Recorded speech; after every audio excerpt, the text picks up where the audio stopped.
한 어머니가 늦게 들어오는 아이를 야단합니다. 초등학교 3학년 되는 아이인데 아이가 학교 들어가서 친구들을 알아가면서 점점 친구와 노는 재미를 붙여간 거예요. 그래서 학교를 마치면 바로 집으로 오고 저녁을 먹고 씻고 이렇게 했으면 좋겠는데 친구 사귀는 재미 때문에 늘 8시, 9시에 들어오게 되는 겁니다. 그러니까 어머니가 주의를 줘요. 너 일찍 오라는데 왜 자꾸 이렇게 늦게 오냐? 내가 몇 번 이야기를 해야 되느냐? 그러니까 아이가 죄송해요 어머니, 다음부터는 절대로 그렇게 하지 일찍 들어오겠어요. 그러니까 어머니는 뭐가 엄마냐? 말도 안 되는 녀석이 뭐가 엄마야 임마? 네가 한두 번 약속했어? 야단을 터친 겁니다. 그리고 해초리로 계속 아이 종아리를 때립니다. 다시는 내가 나한테 엄마를 부르지 마. 그러니까 너무 매를 맞고 아프고 하니까 이 아이가 싹싹 굴면서 엄마한테 용서를 구했어요.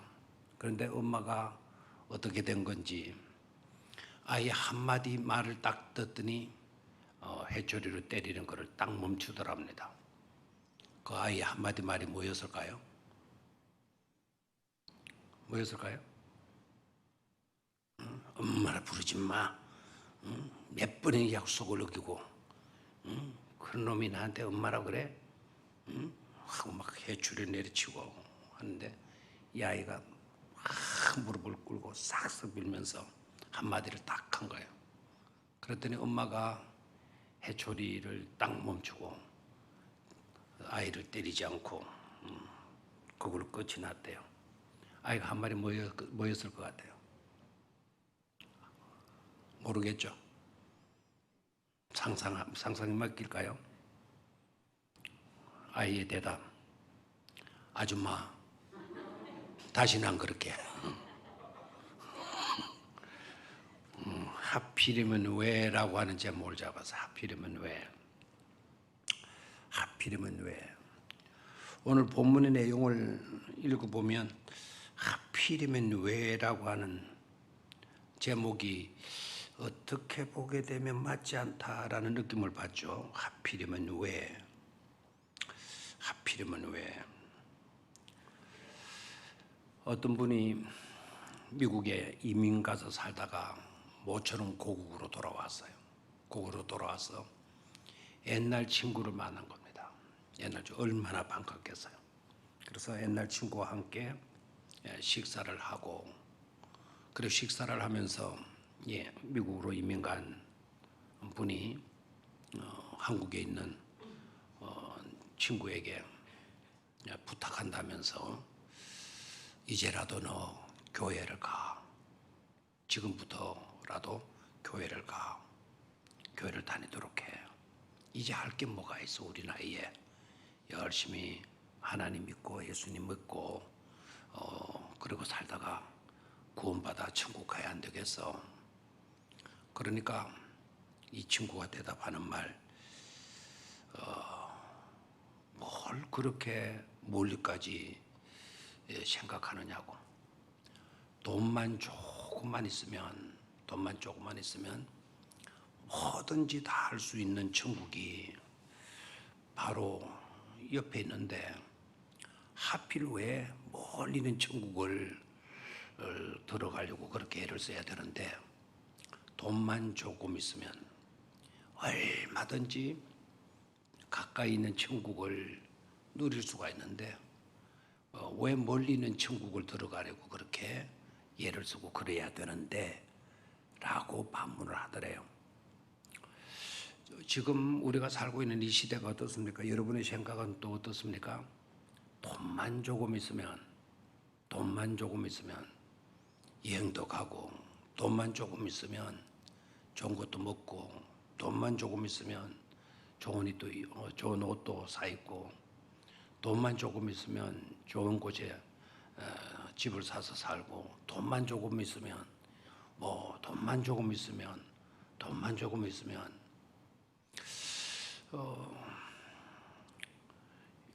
이런 생각들에 젖어 있는 분들도 없지 않아 있으려 생각을 해요. 자기 자신에게 한번 물어봐요. 멀리 있는 천국을 뭐 때문에 멀리 있는 천국을 들어가려고 애를 쓰냐? 돈만 조금 있으면 얼마든지 가까이에 천국들이 많이 있는데 가까이 있는 천국들 그거 누리고 살면 되지 왜 멀리 있는 천국 들어가려고 애를 쓰냐? 여러분 어떻습니까? 우리나라는 그래도 조금 덜한 편이죠. 외국에 나가면 유럽에 잘 사는 나라에 나가면 돈의 위력이라는 게 굉장해요. 자본주의 시대, 자본주의 사회, 공산주의 사회도 꼭 같아요. 돈의 위력이라는 게 얼마나 큰지. 돈 없으면 뭐든지 하나도 할 게 별로 없어요. 먹을 것도 없고 갈 곳도 없고 반기는 사람도 없고 돈만 조금 있으면 얼마든지 천국과 같은 그런 즐거운 삶을 누리며 살 수 있다는 겁니다.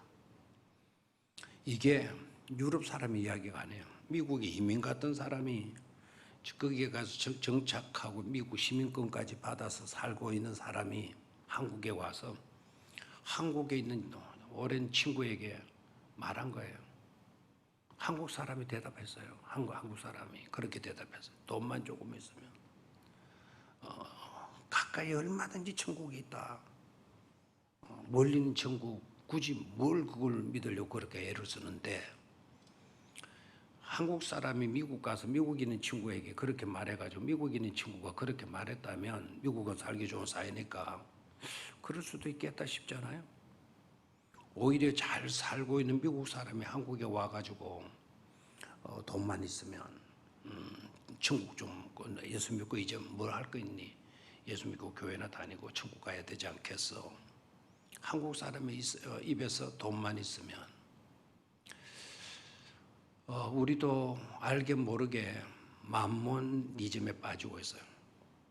돈 우월주의, 돈만 있으면 뭐든지 할 수 있다. 돈만 있으면 뭐든지 할 수 있다. 아마 여러분의 사고 속에서도 그런 것이 은연중에 깔려 있을 수 있어요. 그게 만모니즘이라고 그래요. 물질주의, 돈을 우상으로 삼아가지고 실제적으로 온 세상 사람들이 그 사상에 지금 물들어 있습니다.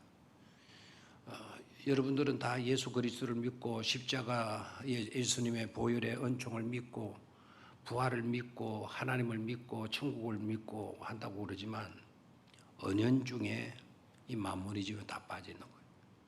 돈만 있으면 돈 떨어져 봐요.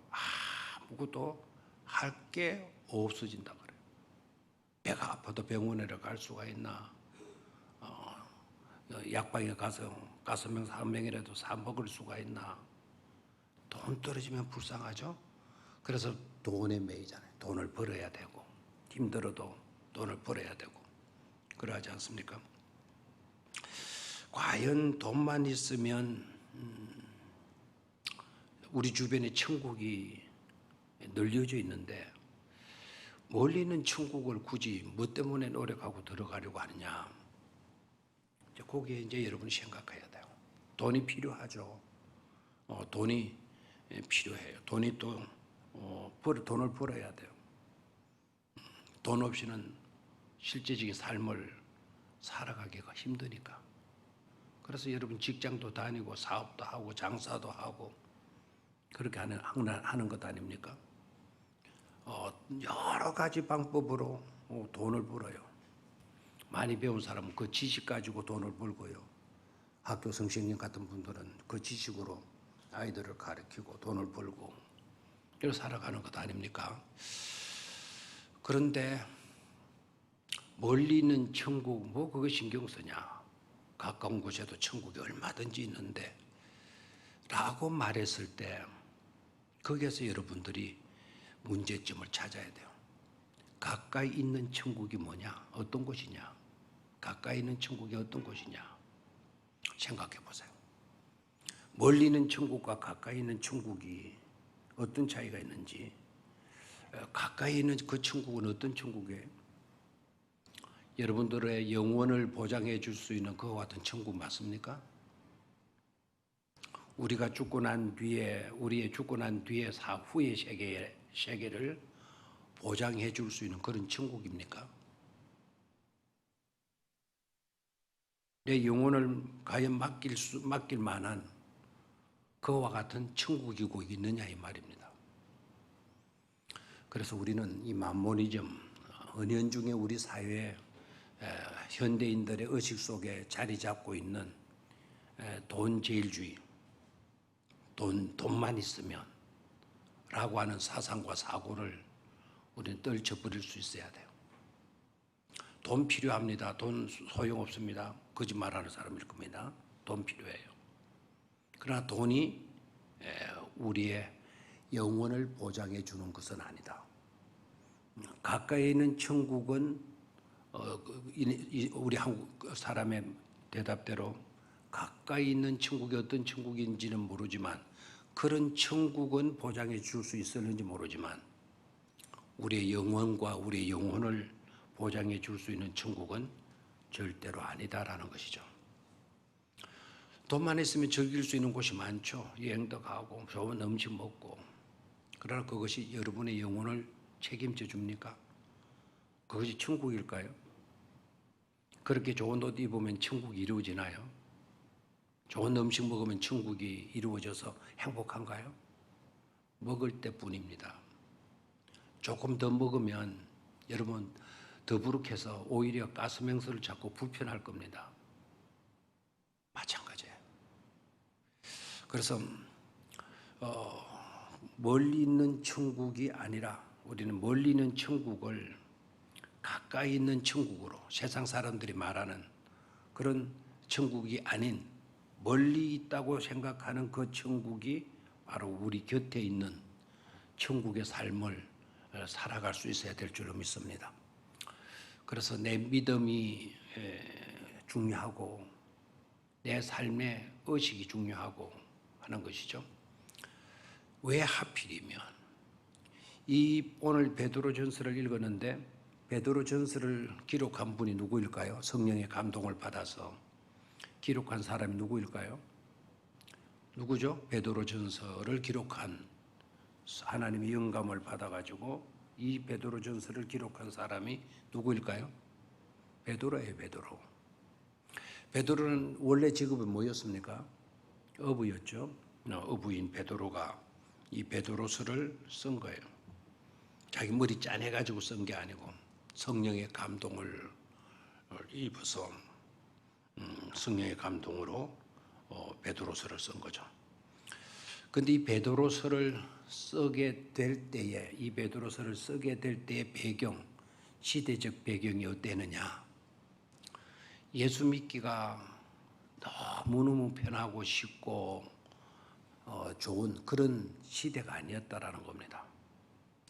베드로가 이 편지를 쓸 때에 그 시대는 예수 믿는 사람들은 너무 힘들게 살아야 된대요. 내가 예수 믿는 사람이라고 떳떳이 드러낼 수가 없는 그런 시대의 사람들이에요. 그렇게 떳떳하게 예수 믿는 사람이라고 드러내지 않고 숨어서 몰래 예배드리고 숨어서 예배를 드린다 해도 그것도 한계가 있는 겁니다. 기껏 숨어가지고 예수를 믿는다 해도 1, 2년이면 다 잡히는 거예요. 1, 2년이면 다 잡혀요. 1, 2년이면 다 잡혀가지고 처형을 당하는데 주로 또 어떤 처형을 당하는가 하니까 불태워 죽임을 당하든지. 여러분 어떤 영화인지 그 네로인가 그 영화에 보게 되면 네로가 예수 믿는 사람들 처형하는 불에 태워 죽이고 사자에 밥되게 만들고 하는 그런 영화를 보셨어요, 생각. 그 실제거든. 그런 상황이 실제적으로 그 당시에 있었거든요. 발각되면 예수 믿는다고 하다가 예수 믿다가 발각되면 짐승의 밥으로 뜯어먹히든지 그런 죽임을 당하는 그런 시대였다는 거예요. 지금 여러분처럼 이렇게 자유롭게 우리가 와서 예배 드릴 수 있는 그런 분위기가 절대로 아니었다는 거죠. 자, 그러면 한번 좀 물어봐야 되지 않겠어요? 왜 하필이면 그런 때 그런 식으로 예수를 믿어야 할까라는 겁니다. 베드로전서 베드로후서를 기록한 뒤에 불과 1년 2개월 만에 십자가에 거꾸로 달려서 순교합니다. 이 베드로전후서를 쓰고 난 뒤에 2년도 못 넘겨서요. 2년도 못 넘고 이 편지를 쓰고 난 뒤에 십자가에 거꾸로 달려서 순교를 했어요. 자, 여러분, 그런 시대에 우리가 신앙생활을 한다 합시다. 여러분, 과연 얼마나 버틸 수 있을까요? 그런 시대에 그 신앙생활을 하면서 그냥 자연스럽게 오직 믿음으로 오직 주의하면서 신앙생활을 해 가실 분들도 없잖아 있겠지만, 하나님 우리에게 사고할 수 있는, 생각할 수 있는 그런 은사를 주셨거든요. 생각이 되는 거예요, 사람인지라. 그럴 때 일반 신앙인들, 신도들의 생각이 어떤 생각들이었겠어요? 왜 하필이면? 이런 식으로 이럴 때 이런 식으로 우리가 믿음 생활을 해야 되나? 이럴 때는 조금 쉬었다 하면 좋지 않을까? 이럴 때는 조금 이 무서운 때가 좀 지나가고 난 뒤에 핍박과 박해가 좀 줄어지고 난 뒤에 그럴 때 신앙생활을 하면 되지 않을까? 자, 그런 질문을 우리 오늘 이 시대로 가져와 봅시다. 코로나가 극성을 부려요.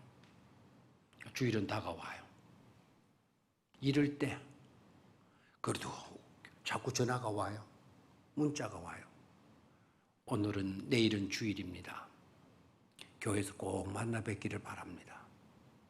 코로나가 극성을 부리고 있지만 방역수칙 잘 하시고 꼭 교회 오셔서 예배드리면 좋겠습니다. 만날 수 있기를 바랍니다. 위에서 기도할게요. 우리가 인사들 나눌 수 있어요. 그러면 자, 여러분, 생각은 하나님이 주신 은사라 그랬잖아요. 그 은사가 그냥 묻혀 있는 거 아니죠. 하필이면 이럴 때 코로나가 번져가지고 4차까지 5차까지 가고 있는 이 시점에 왜 하필이면 교회를 오라는 거야? 왜 이럴 때 꼭 예배를 드려야 되는 거야? 조금 코로나가 줄어지고 나면 그때 가서 예배 드리고 그때 가서 신앙생활 하면 되는 거 아니야? 왜 하필이면 이런 때에? 왜 하필이면 이런 때에? 왜 이런 때에 우리가 믿음을 지키고 믿음 생활을 해야 하느냐 하는 의문이 생길 수밖에 없죠. 왜요? 하나님 우리에게 무한한 은사를 주셔서 생각할 수 있는 은사를 주셨기 때문에 그래요. 여러분, 그런 고민 안 해보셨습니까? 혹시 교회에서 문자는 안 오나? 코로나가 이렇게 많이 생겨가지고 그냥 변이까지 나와가지고 이러는데 비대면으로 예배를 드리는 문자가 안 오나 하고 몇 번씩 휴대폰 문자 확인도 해보시지 않았습니까? 그런데도 문자는 안 오고 정식 예배가 있는 것으로 되어져 있어요. 하필이면 이럴 때 계속 우리 교회는 예배를 드리나 그런 의문도 아마 한 번쯤은 스쳐 지나갔으리라고 봐요. 왜 하필이면 이런 때, 하필이면 왜 이럴 때? 이 질문을 우리는 조금 의미 있게 조금 새겨 보셔야 되겠죠. 왜 하필이면 이런 때 예수를 믿어야 되느냐? 환란이 좀 지나가고 난 뒤에요. 이 코로나가 좀 물러가고 난 뒤, 그때 믿으면 되는 것 아니냐? 자, 중요한 것은요. 하나님 우리에게 생각이라는 은사를 주셨지만 그런 쪽으로 생각하라고 은사를 주신 것은 아니다라는 거예요. 다시 말하면 부정적인 것으로 부정적인 생각을 하라고 하나님께서 우리에게 생각이라는 은사를 주신 것은 아니다라는 걸 아셔야 돼요. 하나님은 우리에게 생각을 주셨는데 항상 긍정적 사고를 할 수 있도록, 무슨 사고를 할 수 있도록? 긍정적 사고를 할 수 있도록 하나님은 우리에게 무슨 은사를 주셨다? 생각의 은사를 주셨다라는 거예요. 그래서 혹시 여러분들이 부정적인 생각이 딱 들거들랑 아하, 이건 하나님이 주신 은사가 아니지. 은사는 하나님이 주신 은사는 맞는데 이런 데 쓰라고 주신 은사는 아니다 이 말입니다. 하나님은 우리에게 유용한 도구를 주셨잖아요. 정말 이것 없으면 생활이 불편하는 그런 도구를 주셨잖아요. 그 도구 때문에 우리가 생활이 얼마나 편하게 살아가는지 몰라요. 그런데 그 도구가 생활할 때 그런 식으로 사용되면 참 좋은데 그 도구가 흉기가 될 때가 있잖아요. 예를 들어서 부엌에서 사용하는 칼. 얼마나 유용합니까? 무 자를 때도 좋고 김치 자를 때도 좋고 얼마나 유용해요. 칼이라고 하는 것이 나옴으로써 우리들의 생활이 얼마나 편리해지는지 몰라요.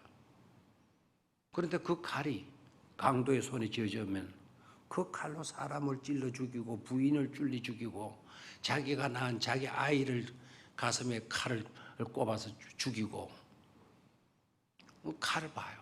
칼은 그런 데 쓰라고 만들어진 도구가 아니잖아요. 맞습니까? 맞아요, 안 맞아요? 칼은 사람 죽이는데 흉기로 쓰라고 칼을 만들었겠어요? 아닙니다. 생각도 마찬가지다 이 말입니다. 하나님이 우리에게 생각을 주셨어요. 나쁜 쪽에 그런 식으로 생각하고 그런 식으로 행동을 유발하도록 하는 그런 은사를 주신 것이 아니라 우리의 삶이 유익하도록 유익한 데 쓰라고 우리에게 소중한 뭐를 주셨다? 생각을 주셨다라는 거예요. 그래서 유명한 철학자가 그런 말도 했잖아요. 인간은 어떤 존재냐? 인간은 생각하는 뭐라고요? 인간은 뭐라 그랬죠? 로댕이 무슨 말을 했죠? 인간은 생각하는 갈대라고 말하지 않았어요? 갈대는 흔들리는 거죠. 생각하는 연약한 존재. 그런 인간이 생각할 수 있다는 그것 때문에 다른 동물들과는 다른 거예요. 간혹 가다가 여러분 시골에 지금 나가면 감이 아마 빨갛게 좀 익어갈 모양인데 배가 익어가는 걸 보니까 들판에 나무 위에 까치집을 보신 분이 있었는지 모르겠어요. 까치집. 그 까치집은 뭘로 만들어졌죠? 까치집 못 봤나요? 까치집은 뭘로 만들어졌어요? 나무대기로 만들어졌죠. 지금 21세기를 살아가는 이 시대에서 지금 까치들은 나뭇가지를 집어다가 그렇게 자기 집을 지어요. 만약에 5,000년 전에 까치들은 어떤 집을 짓고 살았겠어요? 5,000년 전에 까치들은 내나 똑같은 나무떼기 물어가지고 그렇게 집을 지었고 살아와요. 사람은 옛날에 동굴 속에 살았어요. 동굴 속에 살았는데 지금 사람은 어떤 식으로 살죠?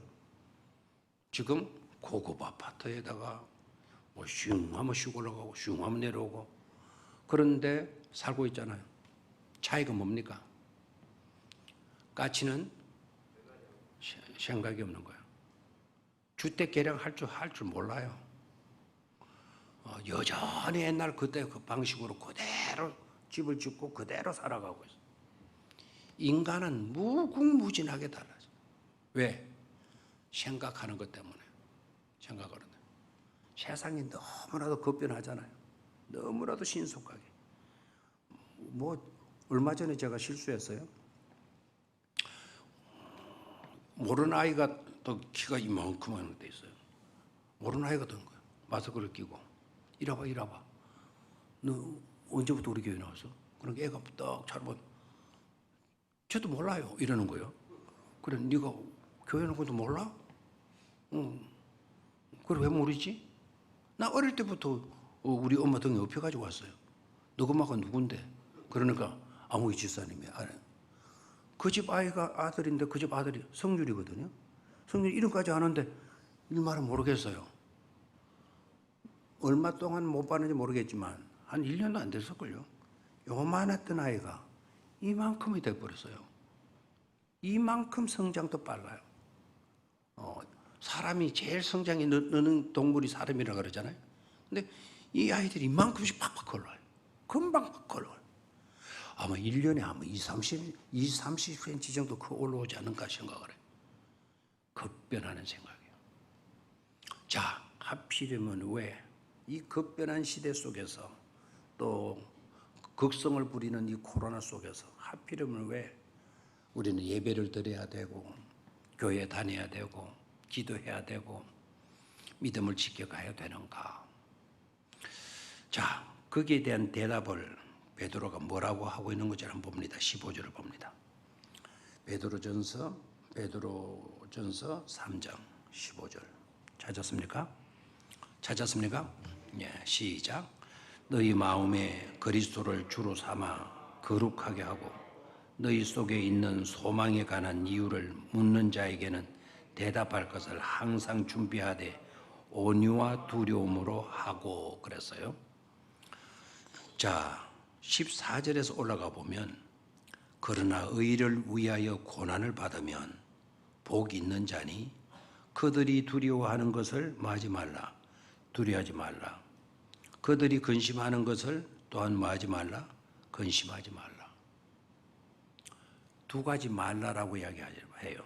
두려워하지 말라. 근심하지 말라. 이것은 그들이 하는 요소라는 거예요. 두려워하고 근심하는 것은 그들이 하는 요소라는 거예요. 여기서 그들은 누구일까요? 예수님을 믿지 아니하는, 오히려 예수 믿는 사람들을 핍박하는 사람들의 모습을 말해주고 있어요. 그래서 그들이 두려워하는 것을 예수 믿는 너희들은 마지 말고 두려워하지 말고, 예수 믿지 아니하는 사람들이 근심하는 그런 일들을 예수 믿는 너희들은 마지 말아라. 근심하지 말아라.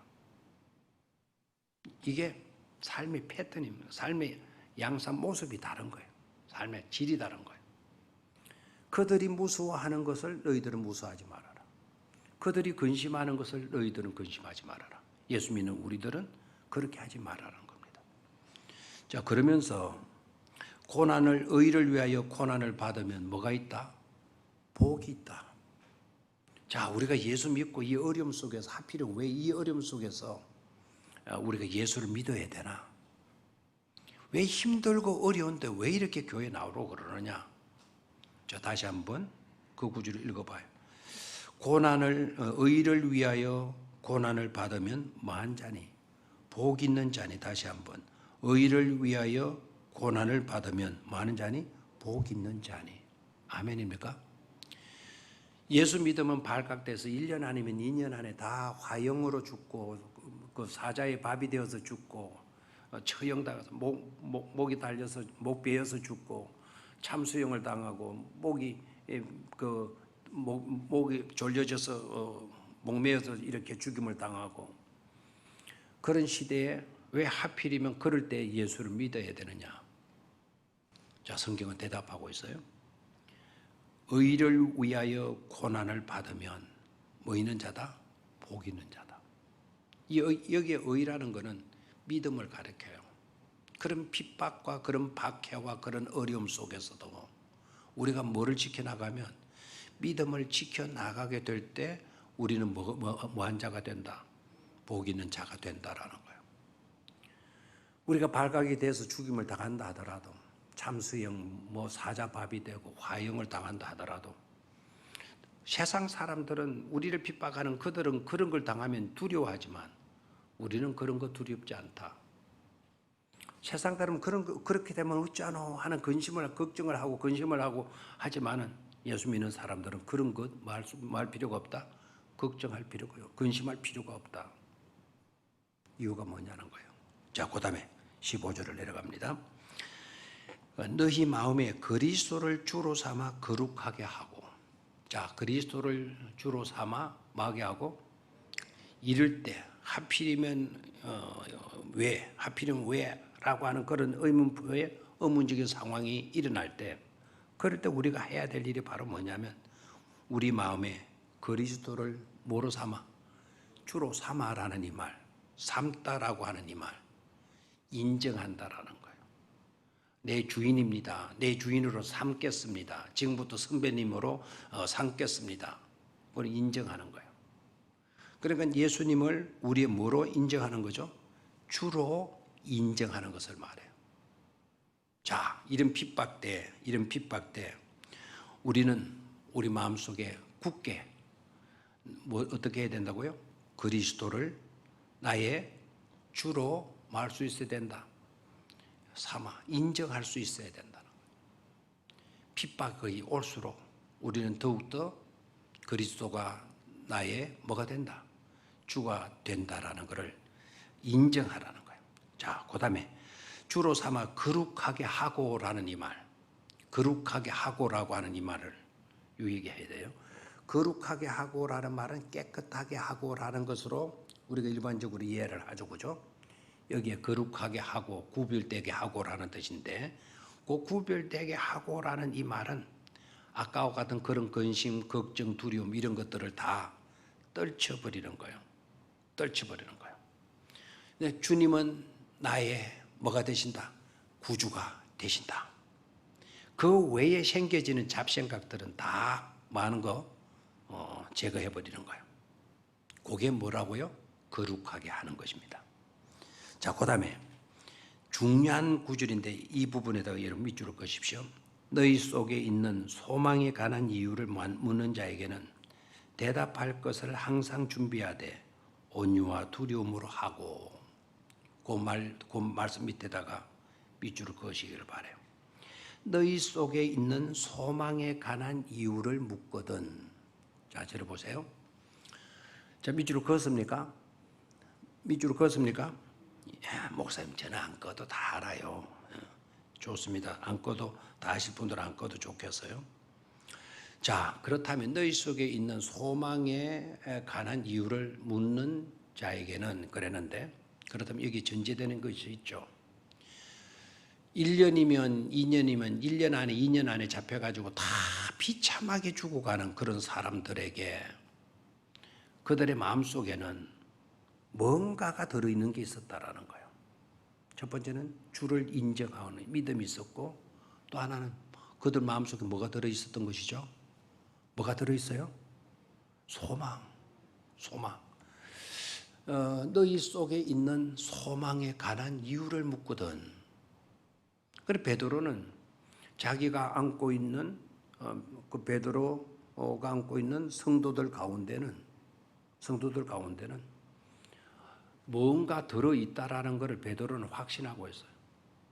예수 그리스도를 주로 삼고 있는 믿음을 베드로는 보고 있었고, 그리고 자기가 상대하고 있는 성도들의 가슴 속에는 뭐가 들어있다? 소망이 들어있는 것을 확신하고 있는 거예요. 저도 우리 교인들이 꼭 그랬으면 좋겠어요. 여러분들의 마음속에 예수님을 구주로 삼아서, 예수님은 나의 구주이십니다. 그 내 마음속에 예수님이 구주로 모셔지고 있는 그런 믿음이 꼭 여러분 속에 있기를 소원합니다. 그 믿음이 있어야 돼. 주님은 나의 구주이시다. 그리스도는 나의 구주이십니다. 그게 들어있기를 바라고, 그게 들어있기를 바라고. 여러분은 뭐 속을 내장을 다 드러내면 나올 게 뭐가 있겠어요? 피덩어리 살 좀 이런 것밖에 더 있겠어요? 그러나 영적인 소중한 보물이 들어있어야 돼. 그리스도는 나의 구주이십니다라고 하는 그 믿음이 우리 마음 심령 속에 들어있어야 돼요. 아멘입니까? 그 믿음이 들어있을 때 우리는 가치 있는 존재가 되는 거죠. 소중한 존재가 되는 거죠. 옷 잘 입었다고 뭐 좋은 음식 먹는다고 좋은 집에 산다고 그게 소중한 존재가 아닙니다. 그 믿음이 있을 때 우리는 소중한 존재가 될 수가 있는 거예요. 또 하나는 뭡니까? 너희 속에 있는 소망에 관한 이유를 묻거든. 그러면 베드로가 안고 있는 성도들의 심령 속에 뭐가 들어있었다? 소망이 들어있었다라는 거예요. 아멘입니까? 그래서 1년 안에 2년 안에 잡혀가지고 사형당하고 화형당하고 사자밥이 되고 뭐 참수형을 당하고 그러면서도 두려워하거나 근심할 이유가 없었던 것은 그들의 마음속에 두 가지가 있었다는 거예요. 첫째는 뭐가 있었고 그리스도 나의 구주이시다라고 하는 믿음이 있었고 또 그들에게는 뭐가 있었기 때문이다. 소망이 있었기 때문이다라는 거예요. 아멘입니까? 자, 여러분 소망이 있습니까? 여러분 마음속에?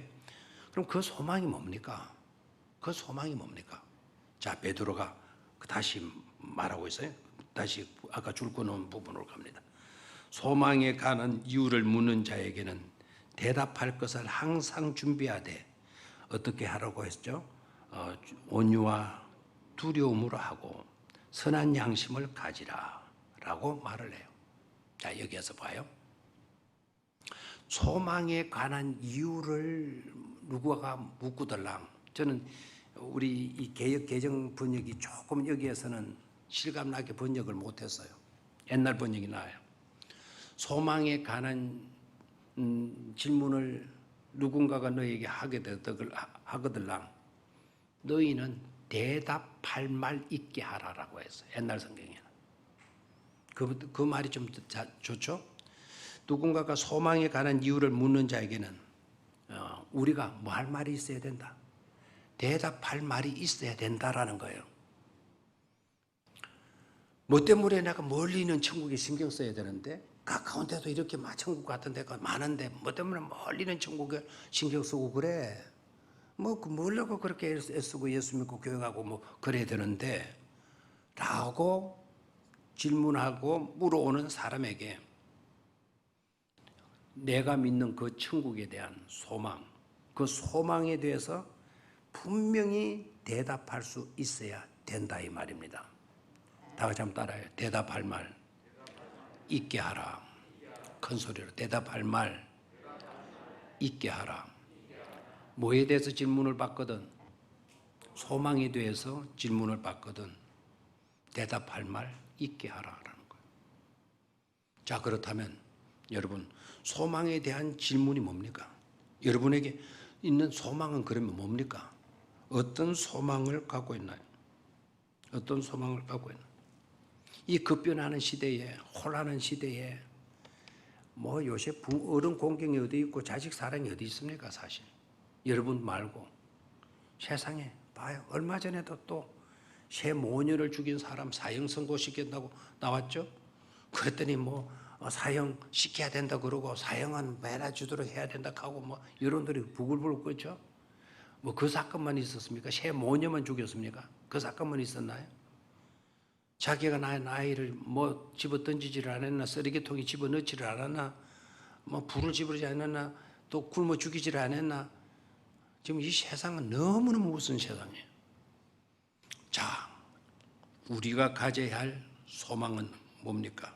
하필이면 왜 이럴 때 예수를 믿고 왜 이럴 때 우리는 소망이 있느냐, 소망을 가진 삶을 살고 있느냐 라는 질문을 받을 때 여러분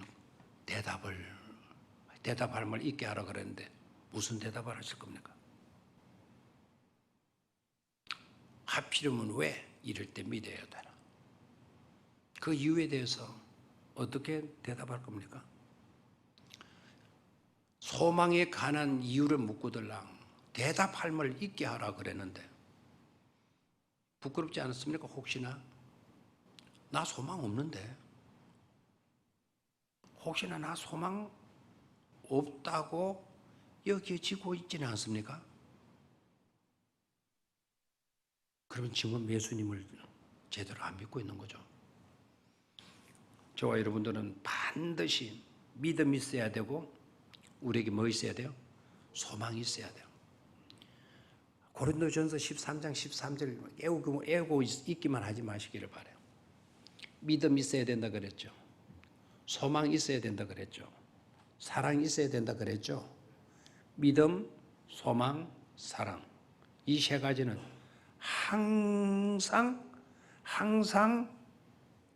항상 있을 것인데 그 중에 제일은 뭐라고요?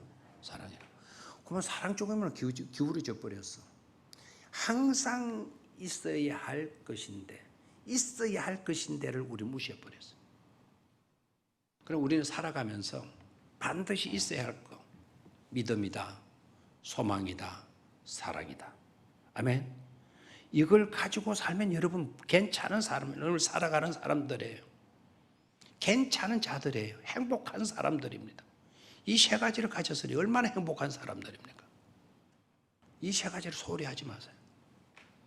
믿음, 소망, 사랑. 이 세 가지 항상 있을 것인데. 그리고 여러분에게 믿음은 있어요? 믿음은 있는 것 같아요. 소망이 있습니까? 그 소망이 뭡니까?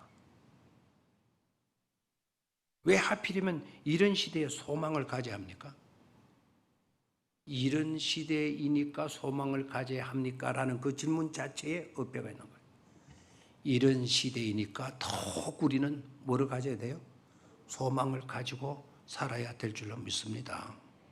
힘들고 전쟁이라고 핍박 있고 전염병 나돌고 이러니까 우리는 소망 가져야 돼요.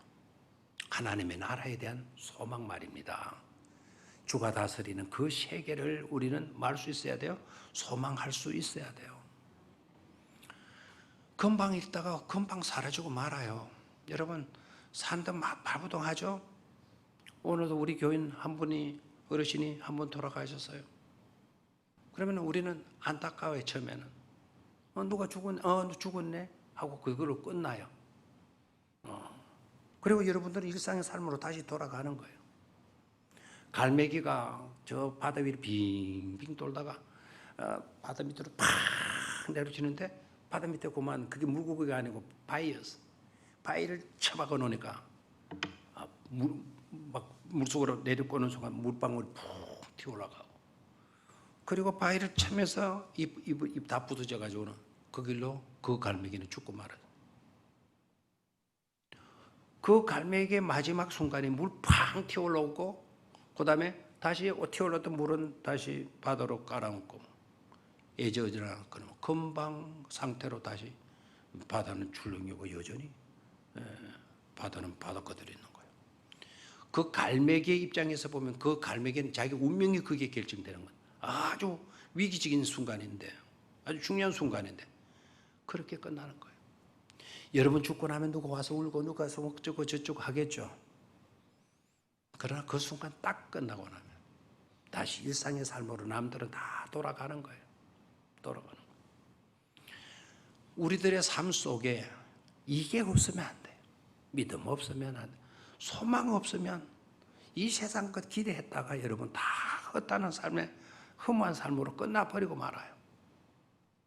자나깨나 하나님의 나라에 대한 소망 잃지 않게 되기를 축원합니다. 구원에 대한 확신을 가지고 우리는 어디로 들어간다? 우리는 하나님의 나라에 들어간다.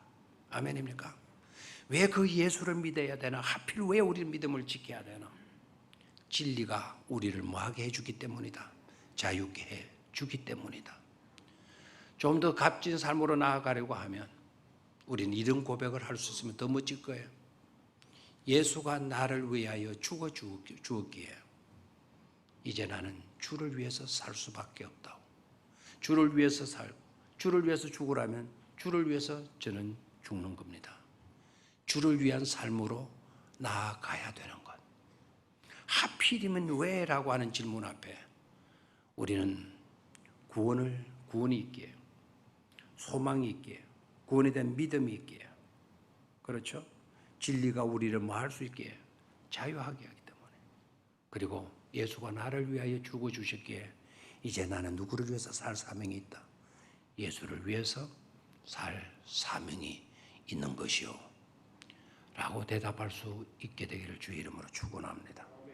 적어도 이 어려운 때에 태풍이 온다고 하는 이런 시점에 수요일 저녁까지 나오셔서 예배하는 여러분들은 분명히 이런 믿음으로 살아가는 복된 성도들이 될 줄로 믿습니다. 그런 믿음으로 승리할 수 있게 되기를 주의 이름으로 축원합니다. 하나님 아버지,